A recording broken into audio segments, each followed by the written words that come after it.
So yesterday we got the season finale for Loki's season 1. So today we're going to stop and rank all 6 episodes of season 1 of Loki from the worst to the best.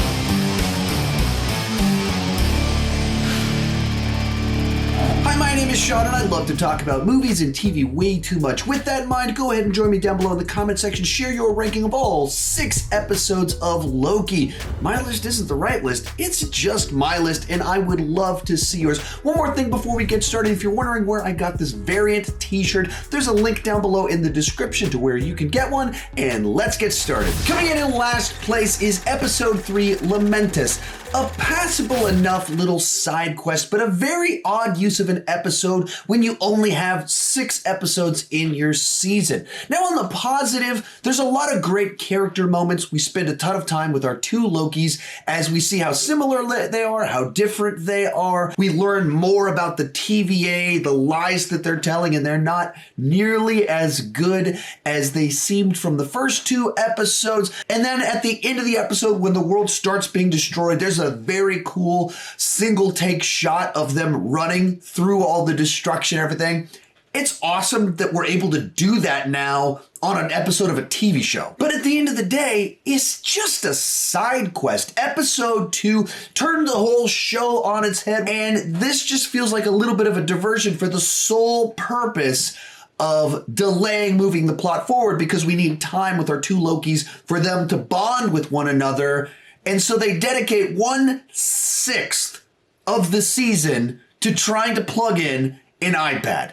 And that just strikes me as a very weird use of 1/6 of your show. Likewise, the specific side quest that they're on, they go to a planet that we know is going to be destroyed, so we're not waiting for it to be saved. We know that these are our 2 lead characters, so we know they're not going to die at the end of this. So when it does the cliffhanger and they're stuck there like, well, I mean, something's going to happen for them to be able to escape, so I'm not buying into the tension you're trying to build right here. So it's got a lot of great individual moments, but I just wish that they'd picked a plot line for the bonding time between our 2 Lokis to be more consequential for the actual plot. Number 5, episode 5, Journey into Mystery. Another episode with a bunch of solid character moments, but at the same time, it felt like this episode exists just so we can play around with the concept of Loki variants. Now, of course, there's a lot of novelty and fun that comes along with having all of these wacky different versions of Loki, from classic Loki in the spandex outfit to a crocodile Loki.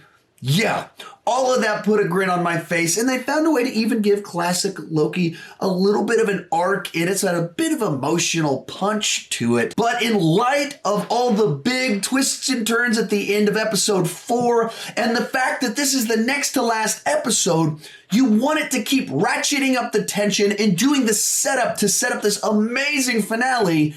And instead, we've got shenanigans with Lokis betraying each other and just kind of making silly little gags like that. Once again, this wouldn't be a problem if the season was longer, but when you only have 6 episodes, every moment, every episode counts. And with episode 4, they built up so much tension and momentum with the story.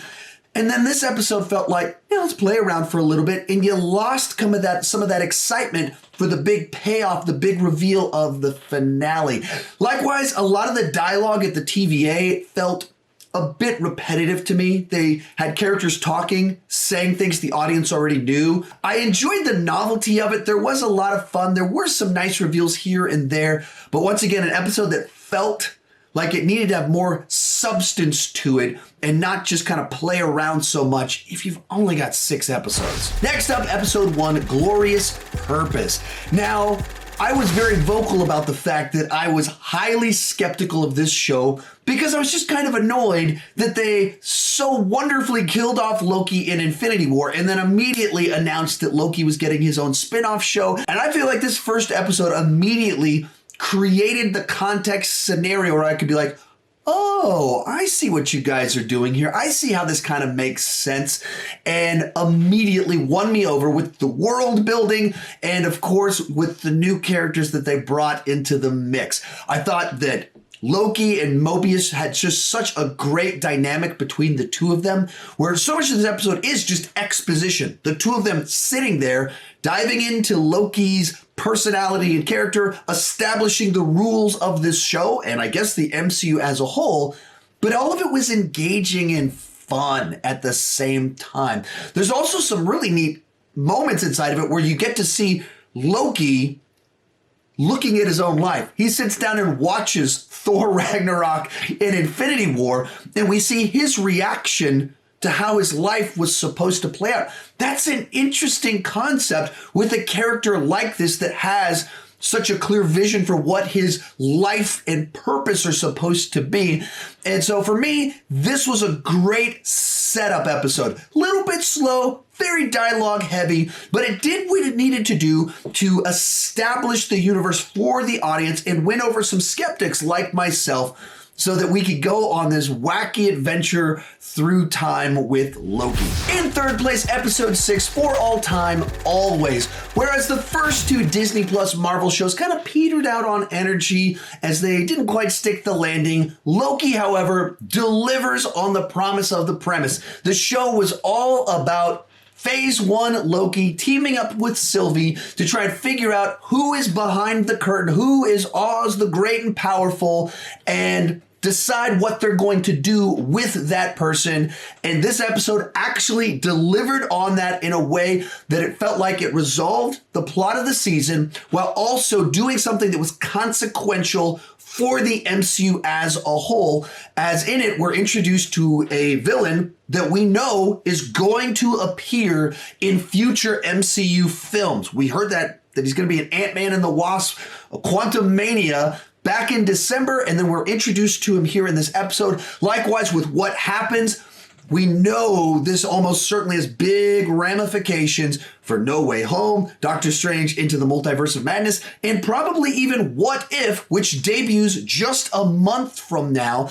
And so this, to me, was the Marvel Disney Plus show that's done the best job of feeling like I understand why this show was important for Phase 4 and how it sets up future pieces. I understand how it's a piece in the puzzle. Now, it's not in the top two spots because it is very talky. I mean, at the end of the day, it's our two lead characters talking with the villain, delivering exposition, setting up season 2 and setting up Phase 4. So it's awfully talky for a finale. I liked what they were talking about, but kind of anticlimactic in the exact way that it plays out as people are telling you rather than showing you what's going on. Real quick before I give you my top 2, remember to join me down below in the comment section. Share your ranking of all 6 episodes of Loki. My list isn't the right list. It's just my list. Now, I would love to see yours. Also, over the next few days, I got more Loki content coming. Going to rank the characters, and I'm going to rank all 3 Marvel Disney Plus shows. If you've enjoyed this video,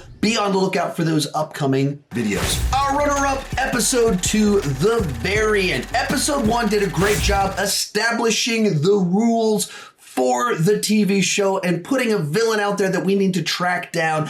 Episode 2 is the episode where we best get to see Loki, Mobius working together to try and accomplish a goal and spending lots of time trying to outmaneuver one another, bantering with one another, driving each other crazy, and having a nice synergy that progresses things forward. So the show is supposed to have a bit of a procedural vibe to it. And this is the episode where you very much see that as they do investigations, they put evidence together. Loki tries to manipulate things to get access to stuff. They don't fall for his traps. Other times he figures things out. He's able to be helpful for them. And then as we move into the end of the episode, there's like a series of very important revelations about this version of Loki, about what's going on, what Phase 1 Loki is going to do, and what he's going to happen. One thing the show did really well was kind of pacing out these big reveals, and this is one of the episodes that had a bunch of twists that just put a big grin on your face and made you excited to see what was next and what was coming and try to figure out what is really going on, because you very quickly realize you can't trust what you were told in episode 1. This is a world filled with liars and people living out lies that they don't even know it. And our lead character is the master liar of himself, and he's trying to catch and stop another Loki who's also another liar and manipulator. And it creates a scenario where the audience doesn't trust anything that we're seeing, but we can't wait to get more and figure out what is true. But coming in at number 1 for me is episode 4, The Nexus Event. Now, this show is kind of interesting the way it was structured, because in the first 2 episodes, Phase 1 Loki is teamed up with the TVA trying to stop Variant Loki. Episodes 3 and 4 are Phase 1 Loki and Sylvie trying to track down the Timekeepers, and then episodes 5 and 6 are trying to figure out who's actually behind all of this? Who is the person behind the curtain? And to me, the biggest payoff, the one with the biggest shocking twists that made the biggest impact for me was the turns that happened in episode 4 as Loki is able to convince Mobius and give him enough evidence for him to track enough details down for him to realize all of this is a lie. I'm on team Loki. He switched sides and ends up getting pruned for making that decision. Loki and Sylvie are able to manipulate things just enough to be able to get up and meet up with the Timekeepers, only for us to reveal, ta-da, they're puppets. They're not the real deal either. And then Loki himself gets pruned and sent away at the end. And then that final reveal in the post-credits scene that there's a world out there with a whole bunch of different Loki variants sitting there scheming together. It was like a 1, 2, 3, 4 punch combination that hit all the right notes for me. It was tragic. It was triumphant. It was surprising, intriguing, raised questions, answered questions, all the things that were fun about this show wrapped up in a single episode. So for me, episode 4 comes in at number 1. If you enjoyed this video and want more like it, you can check out that playlist right over there with my other Loki content. I also have an exclusive Loki video over on my Patreon page. Join at any level and you can unlock my full season review. It's 15 minutes talking about the season as a whole, the good, the bad. The link for that is down below in the description. Thank you so much for watching, and keep talking movies too much.